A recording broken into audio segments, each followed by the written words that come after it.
બટાકા પૌવા બને છે, બધું ઘરેથી લઈને આવતા, સાયકલ લઈને આવેલા છે. ઓડિશા તો 12 જ્યોતિર્લિંગ. અને ગુડ મોર્નિંગ ફ્રેન્ડ્સ, અત્યારે વાગ્યા છે સવારે 6:30 અને કાલે રાતે જે રૂમ રાખી હતી ને ત્યાં જ રિટર્નમાં રાખી હતી. ગંગોત્રીથી આવીને રાતે 10 વાગી ગયા હતા. અહીંયા રાખી હતી, ફ્રેશ થઈ ગયા, બધો સામાન પેક કરી દીધો અને બહાર અહીંયા બાજુમાં ચાવાળો છે ને ત્યાં ચાલથી ઓર્ડર આપી દીધો છે.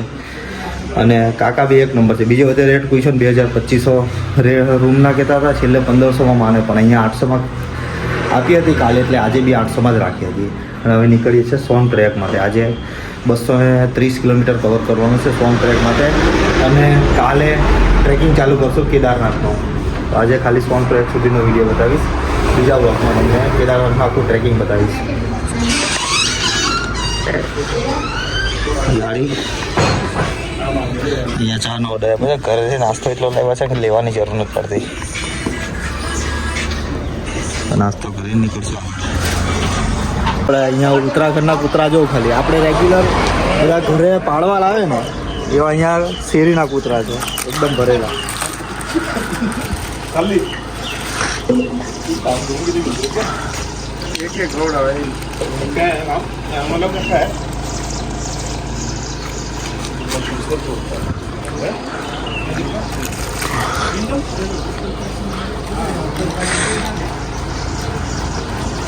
નીકળી ગયા છે હવે સોન પ્રયાગ માટે. નાસ્તો બાસ્તો કર્યો, મસ્ત એકદમ ફ્રેશ થઈ ગયા. ને કિલોમીટર બચાવે છે 221 અને 7.5 કલાક બતાવે છે, એટલે આપણે 8-10 કલાક પકડવાના. પણ જ્યારે પહોંચીએ ત્યારે હવે સોન પ્રયાગ પછી રાતે સ્ટે કરી લેશું ને સવારે વહેલા 2 કે 3 વાગે કેદારનાથનું ટ્રેકિંગ ચાલુ કરી દઈશું. જોઈએ આગળ શું પ્લાન થાય છે, હું સારે કેરી કરીને બધું બતાવીશ તમને બ્લોગમાં.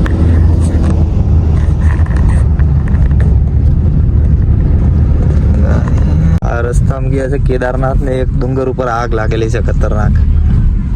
બતાવું તમને. આગ કાલે રાતે પણ લાગી હતી, પણ કાલે વિડીયો નતો, ફોન સ્વિચ ઓફ થઈ ગયો હતો. રાતે બહુ ડેન્જર આગ દેખાતી હતી. અત્યારે બતાવું તમને હું. આ જો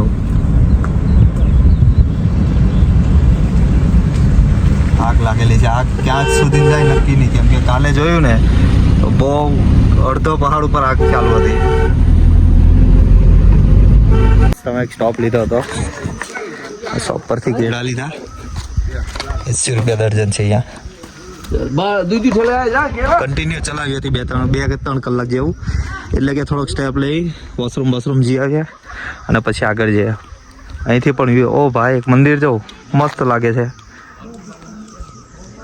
કોનું છે તો ખબર નહીં, પણ મસ્ત દેખાય છે એકદમ. કેમેરામાં થોડુંક આછું થઈ જાય છે. ગાડી અહીંયા મૂકી છે ને જાય, વ્યૂ બહુ મસ્ત દેખાય છે. આમ ખીણ અમુક વાર બેઠી જ આવે ને ત્યારે મમ્મી લોકો ખાલી બેસી જાય છે. મજા આવે, ગાડી ચલાવવાની મજા આવે છે.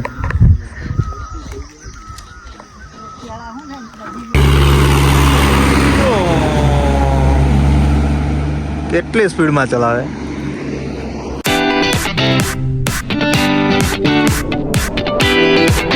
એક ગામ આવ્યું છે, ખબર નહીં કયું ગામ છે, પણ બજાર છે એકદમ આપણે સુરતમાં એ ટાઈપનું. પહેલું એવું કંઈક ગામ દેખાયું છે ગંગોત્રીથી નીકળ્યા પછી, કે એટલું પબ્લિક દેખાય છે, બજાર છે, આમ બધી વસ્તુ મળે છે. પેટ્રોલ પંપ શોધવું પડશે હવે, કેમ કે 2 પોઈન્ટ રહ્યું છે પેટ્રોલ પંપ આવી ગયો છે ફાઇનલી. અહીંયા પેટ્રોલનો રેટ છે 94.50. આપણે અહીંયા જેટલો જ છે. ફૂલ કરાવી દઈએ પછી નીકળીએ સોનપ્રયાગમાંથી. કેદારનાથ જતા સોનપ્રયાગ જતા પાછું અહીંયા રજીસ્ટ્રેશન ચેકિંગ લાગે છે, ટોકન આપશે એટલે લાઈન છે. અહીંયાથી 18 કિલોમીટર ગામ છે મયાલી. રોડ જો રોડ, કેદારનાથ જવાનો રોડ ગૂગલ મેપમાં કઈ રીતનું બતાવે છે.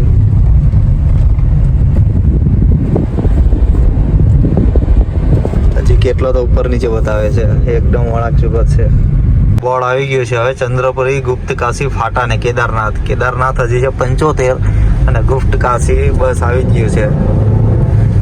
આજે સોનપ્રયાગમાં સ્ટે કરી લેવું ને 2 વાગે ટ્રેકિંગ ચાલુ કરશો. તો અહીંથી હવે સોનપ્રયાગ બાકી છે 30 કિલોમીટર, અને રસ્તામાં જગ્યા મળી તો અહીંયા નાસ્તો કરવાનું વિચાર્યું તો ગાડી મૂકી છે ત્યાં. અને અહીંયા મસ્ત જગ્યા મળી તો ચૂલો નાખીને પૌવા બનાવીએ છીએ ને થોડોક આરામ કરી લીધો. બટાકા પૌવા બને છે, બધું ઘરેથી જ લઈને આવતા એટલે મજા આવે છે એકદમ. અહીંયા પાછો ખાવાનું બનાવે ને એમાં ટેસ્ટ ન આવે એટલે એના કરતાં અહીંયા મજા આવે એવી રીતે.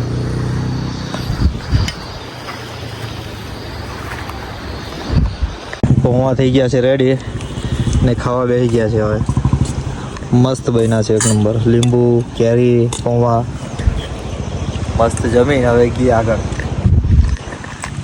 મોપેડ લઈને આવેલા છે MH મહારાષ્ટ્રથી. અહીંયા બેહેલા છે ને બીજા બે ભાઈ છે ને સાયકલ લઈને આવેલા છે. ઓડિશા તો 12 જ્યોતિર્લિંગ અને 4 ધામ યાત્રા સાયકલ લઈને કશે નાસ્તો બાસ્તો કરવા ગયા લાગે અહીંયા સાયકલ મૂકીને. સારું કહેવાય સાયકલ ને બાઇક લઈને. આપણે પણ ગયા વર્ષે બાઇક લઈને જ આવ્યા હતા. લીંબુ શરબત બને છે હવે. લીંબુ ફૂલ ફેસિલિટી છે આપણી પાસે.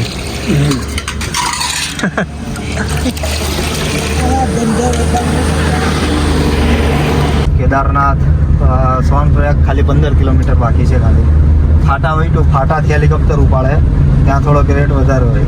અને આગળ રોજ એવું ખાલી સિંગલ પટ્ટી છે.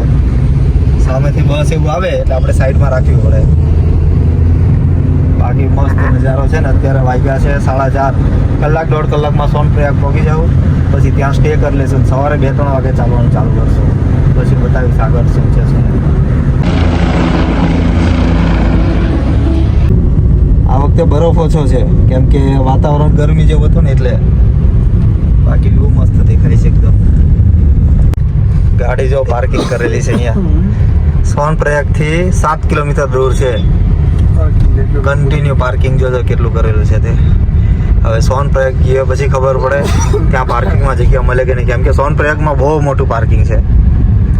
બધા અહીંયા કેમ મૂકી ગયા છે? આખો રોડ ભરેલો છે બે બાજુ.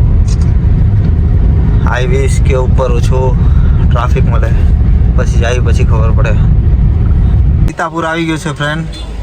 હવે અહીંથી બાકી છે સોનપ્રયાગ 4 કિલોમીટર. હવે બહુ એટલે દુનિયાની ગાડીઓ છે. હવે સોનપ્રયાગમાં પાર્કિંગ મળી જાય તો સારું. જોવાનું છે હવે આગળ જઈને શું થાય શું નહીં. આવી ગયું છે સોનપ્રયાગનું પાર્કિંગ. ફૂલ પાર્કિંગ છે ભાઈ, ફૂલ. જોઈ લો. આ બધા રિટર્ન થાય છે યાત્રા કરીને આવીને. આ પાર્કિંગ અહીંયા બાઇકનું છે. મલ્ટી લેવલ પાર્કિંગ બનાવેલું છે. ફૂલ પાર્કિંગ. હવે જોઈએ અંદર કેવી જગ્યા મળે છે તે. કેદારનાથ આવેલા હતા તો હવે UK07ના બ્રધર દુષ્યંતભાઈ મળ્યા છે આપણને. हेलो दुष्यंत भैया, कैसे हो? बहुत अच्छा भाई। बहुत अच्छा लगा आपको। मैंने हम लोग ने खाली YouTube में देखा था लेकिन इसमें देख के बहुत ही अच्छा लगा भैया। भाई गुजराती लोगों से मिलके और मतलब गुजरात के बारे में सुनते हैं बट जब मिलते हैं सामने से तो बड़ा अच्छा लगता है। सूरत में आ गए तो पक्का मिलना भैया, पक्का मेरे है ना? डन। और बाबू भैया को भी जल्दी मिलेंगे, है ना? ठीक है भैया दी, सबको याद दिला देना। ओके जी, थैंक यू भैया। गाड़ी पार्क कर दी थी, सामान वामान લઈ લીધો છે, લાકડી લઈ લીધી, બેગ લઈ લીધો, મમ્મી પપ્પા એનો સામાન લઈ લીધો, નીકળીએ જ. હવે સોનપ્રયાગ રહીએ કે ગૌરીકુંડ જાય એ વિચારીએ, જે કરીએ તે પ્લાન બતાવીશ તમને. સોનપ્રયાગ આવી ગયા છે, આજુબાજુ એકલી રૂમ જ છે. હવે પ્લાન કર્યો છે કે ગૌરીકુંડ ચાલ્યા જાય. જોઈએ હવે શું થાય છે આગળ. આગળથી ગૌરીકુંડ માટે ટેક્સી મળે 50 રૂપિયા લઈ.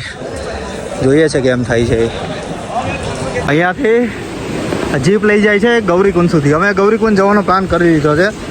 હવે જોઈએ કઈ રીતનો. અને વરસાદ ચાલુ થઈ ગયો છે ભાઈ.